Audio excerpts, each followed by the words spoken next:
Welcome. Today we're tackling a really crucial topic for anyone in business, understanding the value, the real value of IT investments. That's right. Whether you're prepping for a big meeting, maybe just trying to get a solid handle on this field, or frankly, just curious about how organizations actually make smart tech spending choices. Mm. Well, we're here to give you a clear picture, hopefully without drowning you in jargon. Exactly. The goal for our podcast today is really to unpack how businesses make sure they're getting a good return on those tech dollars. It's more strategic now than ever, really. Right. And we'll look at the whole process, from setting really clear goals right through to actually tracking the results over time. It's the full journey. Okay, let's dig into that then. Why is this IT ROI thing so incredibly important right now? I mean, we hear about new tech constantly, but why the intense focus on the financial side? Well, it's interesting. The role of IT itself has changed so much. It's not just, keeping the lights on anymore. Yeah, the old support function idea. Exactly. Yeah. Now, it's often a driver of innovation, of efficiency. Think about companies using AI analytics maybe to develop entirely new products. That's IT driving revenue, not just supporting it. Ah, okay. And because of that shift, IT leaders, the CTOs, the heads of IT, they're under, significant pressure to Yeah. actually prove the value.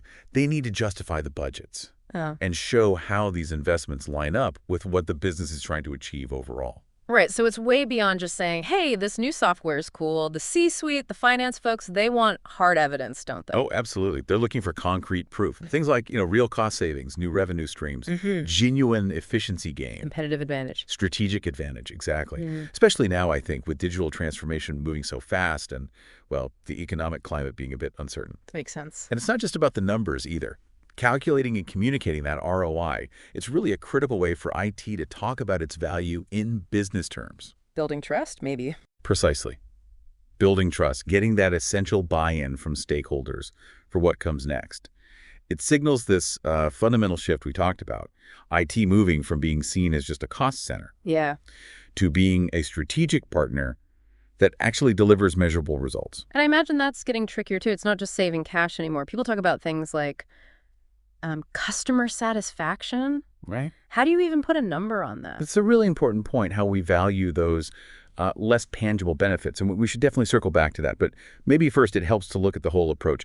There is a kind of structure, a framework for managing IT ROI effectively. Absolutely. It's definitely not random guesswork. There's a proper framework. Things like starting by defining what value even means, often using SMART goals, right? And then getting a grip on all the costs, not just the obvious ones, that total cost of ownership or TCO. Crucial. Then actually measuring the gains but the money stuff and those harder to pin down benefits. Yep. After that, you evaluate if it was worth it using ROI, but also maybe other financial tools. Yes, looking beyond simple ROI. And it doesn't stop there. It's about picking the right projects, keeping an eye on them continuously, thinking about risk, and even building a culture that cares about this stuff. It sounds like a lot when you list it out. It does, but it's all connected, isn't it? Yeah. What's useful here is how this framework gives you a systematic way to make decisions, to allocate resources properly. It's about being deliberate. Right. And these pieces feed into each other. Like what you learn from monitoring performance can help you redefine value or set better SMART goals next time. Okay, so let's zoom in on that first bit. Defining value with SMART goals. We hear that acronym all the time. Why are clear goals so vital for measuring success and, getting that ROI number right? What goes wrong if they're fuzzy? Well, if your goals are vague, it's like trying to run a race without knowing where the finish line is. Yeah, impossible. Right.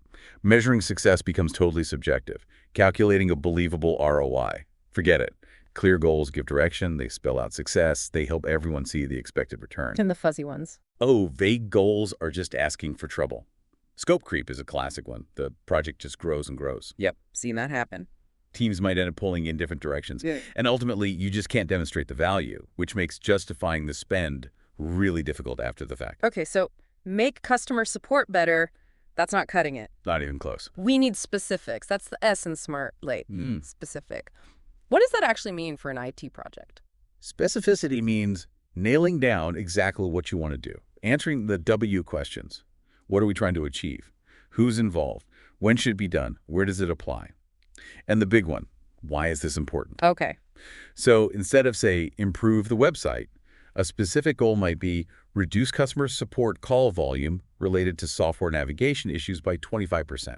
See, it's focused on a result, not just a task. Got it.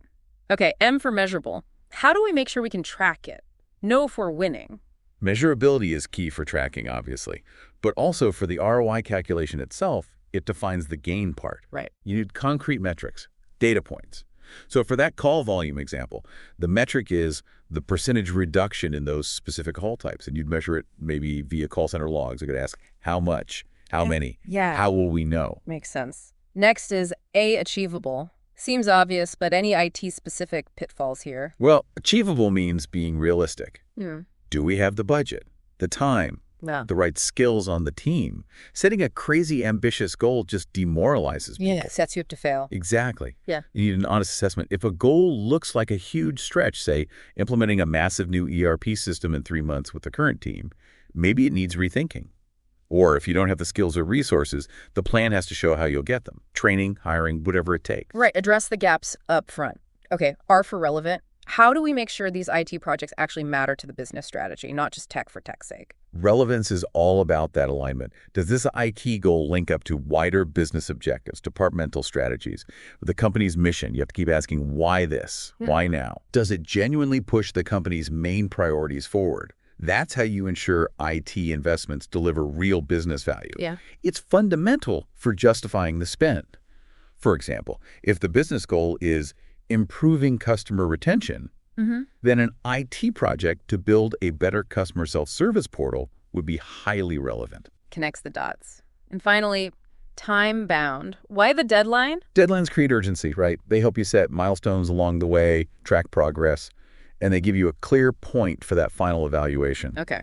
The time frame also needs to be realistic, obviously, linking back to the achievable part.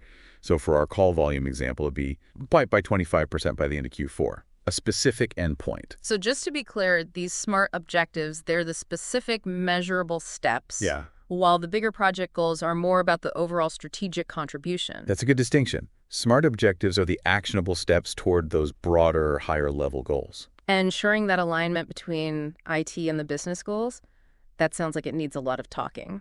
Oh, constant communication. It requires IT leaders to be proactive, talking to business unit heads, understanding their pain points, really digging into the company's strategic plan, maybe sitting in on planning sessions. Getting everyone on board. Exactly, getting buy-in from key stakeholders before you lock down those goals.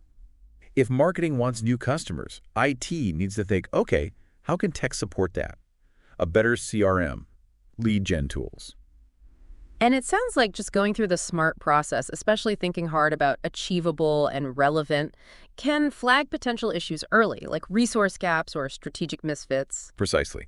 When you really question if something's achievable, you have to face resource limits or skill shortages head on. Right. And focusing on relevance stops you from pouring money into projects that, well, just don't matter that much to the business right now. It's like built-in risk management right at the start. Okay, let's switch gears a bit to the money side. We mentioned looking past the sticker price. Tell us more about this total cost of ownership idea, TCO. Why is that so vital for an accurate ROI picture? It's absolutely critical because that initial purchase price, it's often just the tip of the iceberg. TCO forces you to take a holistic view of all the costs tied to that IT investment over its entire life. Acquisition, implementation, running it, maintaining it, eventually getting rid of it. Everything. Everything. If you only look at the upfront cost, you'll seriously underestimate the true financial hit. That leads to bad ROI figures, flawed budgets, and maybe choosing the wrong option when comparing solutions. So what costs are we talking about beyond just buying the thing? Some must be obvious, but others maybe less so. Yeah, we usually break them down into direct, indirect, and then these sort of hidden or ongoing costs. Okay. Direct costs are usually the easiest. Hardware, software licenses, maybe the labor for the initial install. Indirect costs are, well, necessary but shared.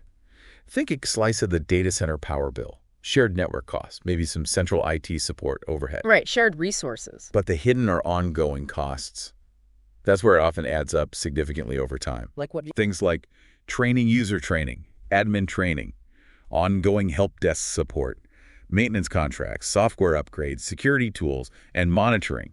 The cost of integrating it with your other system. Oh, integration, yeah. That can be complex. Definitely. Think about putting in a new cloud HR system. You might need complex APIs to talk to payroll, benefits platforms. Yeah. That's developer time, ongoing upkeep. Plus, you've got potential downtime costs, data migration, maybe compliance expenses, and even disposal costs at the end. Downtime. Yeah, that could be huge, but easy to forget up front. Absolutely. And training skimp on training, and your help desk costs might shoot up later because people don't know how to use the system properly. Right, knock-on effects. Exactly. So you need to define the asset's lifespan, how long you expect to use it, and project all these costs over that period. Can you give a couple more concrete examples? Direct, indirect, hidden? Sure. So direct acquisition cost.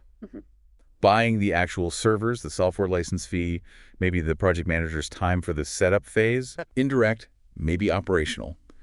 A portion of the data center rent attributed to that system, or the network bandwidth it uses. Got it. Hidden or ongoing. Yeah. Those annual vendor support contracts, the salaries of the help desk folks supporting that specific system, or the business cost of the system being down for an hour. So doing a TCO analysis isn't just about getting a bigger, scarier cost number. It actually helps you understand where the money's going, maybe find savings. Exactly. By breaking it all down, you identify the main cost drivers. Maybe you see you're spending a fortune maintaining an old legacy system. Suddenly, investing in a replacement looks much better from a long-term TCO perspective. Makes the business case stronger. Precisely. And it gives you leverage with suppliers, too, because you're focused on the total cost, not just the purchase price. Plus, you start seeing the interdependencies, like we said. Low training might mean high support costs. It encourages that system's thinking to optimize the overall cost. Okay, we've covered costs pretty thoroughly. Let's flip to the other side, measuring the gains. You said it's not just about saving money. What kinds of benefits are we looking at? That's right. Benefits go beyond just the direct financial stuff. You've got tangible benefits and intangible ones. Okay, tangible sounds like the easier one. Generally, yes. Yeah. Tangible benefits are things you can measure directly in money or concrete units. Think cost reductions, spending less on something, revenue increases, making more money, or productivity improvements, getting more done. And intangible. Intangibles are trickier to put a direct dollar value on, but they can be incredibly important strategically. Things like better customer satisfaction, higher employee morale, a stronger brand image, maybe making smarter decisions because you have better data, improved compliance, being more agile. Lots of important stuff. So how do we measure the tangible ones first? Cost savings, revenue. Yeah, for tangibles, it's usually a before and after comparison. For cost savings, you measure your baseline costs, implement the IT project, then track how those costs go down. Less maintenance, fewer errors leading to rework, that kind of thing. Okay.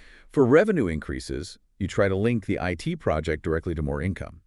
Maybe a new e-commerce platform directly drives sales. Or a new CRM improves lead conversion rates. Attribution can sometimes be a bit tricky here, though. I bet. And productivity. Productivity or efficiency gains, you measure improvements in output. More transactions per hour, less time spent on a specific task because it's automated. You can sometimes put a money value on time saved, but you need to be careful with the assumptions you make there. Right. Now, the intangibles, that sounds like the real challenge. How do you measure something like, say, improved brand reputation? It is more challenging, no doubt. But there are ways. Surveys and interviews are key, asking customers or employees directly. Using metrics like CSAT, Net Promoter Score, or employee engagement scores gives you something quantifiable. So asking the right questions.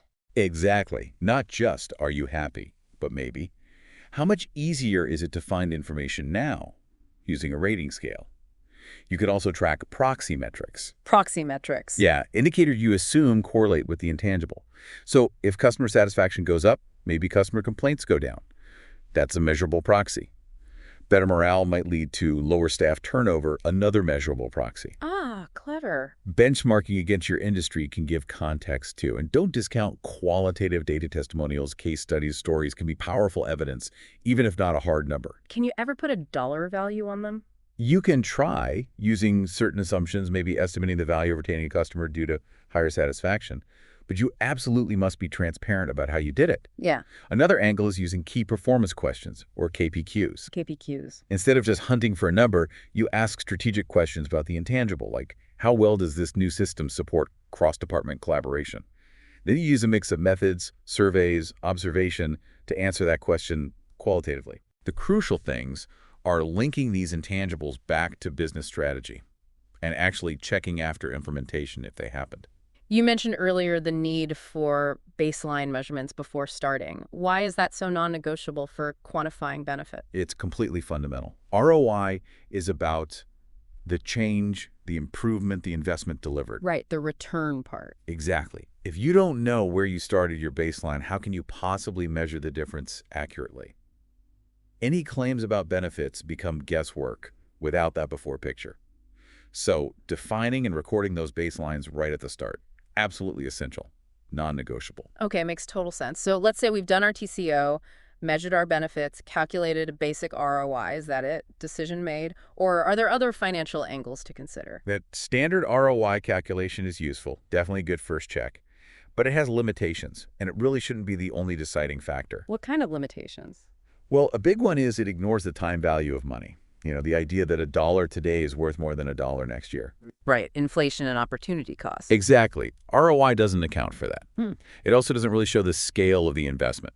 You could have a massive ROI percentage on a tiny, cheap project, but maybe a lower ROI on a huge, strategically vital project is actually much better for the business overall. Ah, okay. Percentage versus absolute value. Right. And simple ROI doesn't tell you when you get the benefits back or how long it takes to just break even the payback period. So what other metrics give us a fuller picture then? Well, some key ones are net present value NPV. Think of NPV as asking, do the future rewards, discounted back to today's money, outweigh the initial cost? Discounted meaning? Meaning adjusted for that time value of money. NPV calculates the present value of all the future cash inflows from the project minus the present value of the outflows using a discount rate. If the NPV is positive, it generally means the investment should create more value than it costs in today's terms. Okay, NPV. What else? There's the internal rate of return, or IRR. That's basically the discount rate at which the NPV would be exactly zero. It tells you the project's effective rate of return. Right. You compare that IRR to your company's minimum acceptable return, sometimes called a hurdle rate. Got it. Higher IRR is better. Generally, yes, if it's above your hurdle rate. Yeah. And then there's the simple payback period. That just tells you how long it takes for the project's cash inflows to equal the initial investment. It's all about how quickly you get your money back. Focuses on liquidity, short-term risk. So NPV for value, IRR for rate of return, payback for speed and risk. Kind of, yeah. For a big, long-term project like new infrastructure, a strong, positive NPV might be much more important than a quick payback, for example. So how do you choose? Which metric rules? The best practice is really to use a portfolio of metrics.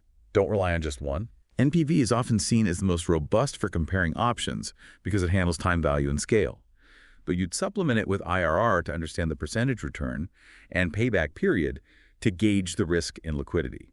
It gives you a much rounder picture than just simple ROI alone. And that discount rate for NPV, choosing that sounds important and maybe tricky? It is important, and yes, it can be tricky. It needs to reflect the riskiness of the specific project and the company's opportunity cost. What else could we do with this money? Getting that rate right is key to a meaningful NPV calculation. Wow. Okay, so really getting IT ROI right is clearly way more than a quick formula. It's a whole strategic approach to tech spending. Absolutely. Yeah. It requires those clear, smart goals up front, really understanding the full costs with TCO, measuring all the benefits, tangible and intangible, using the right mix of evaluation tools like NPV and IRR. And then stepping back. And seeing how it all fits the bigger business strategy. Plus, the ongoing parts. Continuously monitoring performance, managing risks, and building a culture where demonstrating value is just part of how IT operates.